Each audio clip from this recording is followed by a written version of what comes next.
कृष्ण को समझना। जिसने कृष्ण को समझ लिए उसने अपने जीवन में किसी चीज़ की कमी नहीं रहने दी। जब लोग कहते हैं चैरिटी करता हूँ, चैरिटी कर्मयोग का एक हिस्सा है, हर एक को करना चाहिए। यहाँ बैठना भी वेलफेयर है, यानी कि संसार में जब तक सांस चल रही है आपकी, वो भी एक वेलफेयर है। आप समझोगे कि मैं बैठी बैठी क्या कर सकती हूँ।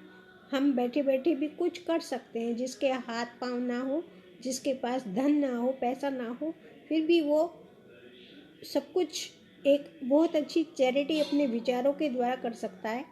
इसमें क्या वेलफेयर है? मैं यहाँ बैठकर अगर पानी पिला रही हूँ तो विज्ञान कहता है कि पानी आपके शरीर में 1 दिन तक रुक सकता है। भोजन खिलाएं तो भोजन आदमी के शरीर में 1 दिन क्या कितनी देर रुक सकता है। तो इस मंच से आपको अनेक विचार मिलेंगे।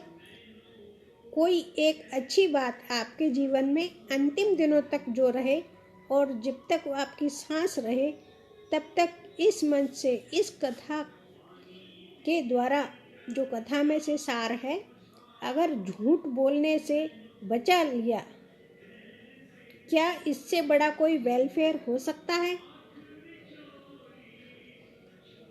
वो कर्मयोग का हिस्सा बन जाएगा। पर बस वो ही कर्म नहीं, एक और चीज समझिएगा कि बहुत से पहलू हैं। गीता ने मुख्य रूप से 3 हिस्सों में बांटा श्लोक में। तो बताना ये, जब तक कि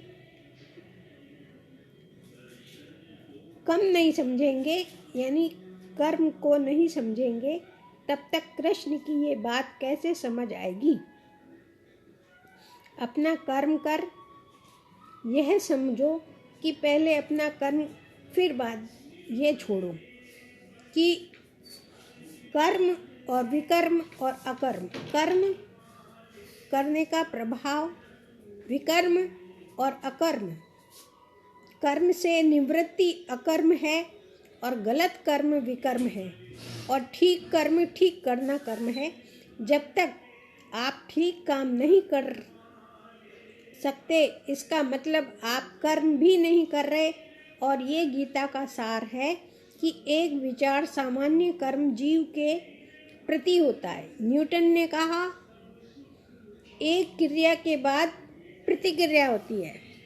विज्ञान यही कहता है कि हम जब खड़े होते हैं, धरती स्पर्श, यानी जो उसने बिल्कुल ठीक कहा, उसने इक्वल कहा। हम रिएक्शन तो मानते हैं लेकिन उसकी इक्वलिटी को नहीं मानते। तीसरी बात है, कर्म का मतलब केवल एक क्रिया प्रतिक्रिया यानी एक्शन नहीं, मोटिवेट बिहाइंड रिएक्शन करने के पीछे का आखिरी लक्ष्य क्या है। जैसे एक डाकू के पास भी चाकू होता है और एक डॉक्टर के पास भी चाकू होता है। मज़े की बात यह है कि दोनों ही मुंह को ढक कर आते हैं, और डॉक्टर तो कुछ ज़्यादा ही ढका होता है, कुछ दिखता ही नहीं, ऊपर से नीचे तक ढका होता है, हाथ मुंह सिर सब। मज़े की बात यह है कि पेट दोनों ही काटते हैं, एक्शन एक सा है, पैर दोनों ही काटते हैं, परंतु मोटिव, मकसद इसका अलग है। पेट चाहे दोनों ने काटा, डकैत काट रहा है आपको मारने के लिए और डॉक्टर पेट काट रहा है बचाने के लिए। जब डकैत ये काम करता है तो आप पुलिस को फ़ोन करेंगे, और डॉक्टर यह काम करता है तो हस्ताक्षर भी करता है कि कल कोई मर जाए तो मेरी कोई जिम्मेदारी नहीं। आपके एक्शन के पीछे आपका उद्देश्य यह है ये कर्म, ये विकर्म, ये अकर्म है कि आपका मोटिव डिसाइड करेगा कि आपने कर्म किया या सही एक्शन किया। आपने विकर्म किया, सही किया, ये अकर्म एक्शन है।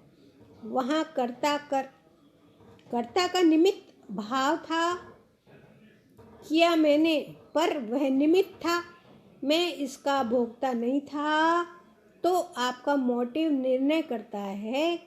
आपने जो एक्शन किया वो कर्म की जरूरत, धर्म की जरूरत मोटिव पर पड़ती है।